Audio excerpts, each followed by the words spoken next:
Hello guys, in this video I'm going to show you how to download or save Instagram photos on your gallery. If you want to download Instagram pictures or videos, there are no official way to do that. If you click on the three dots, it doesn't give you an option to download Instagram pictures.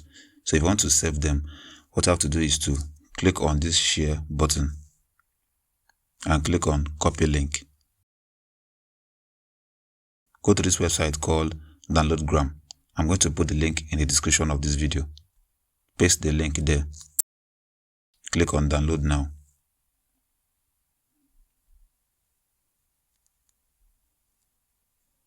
Now you're going to see an option to download the image. Click on download.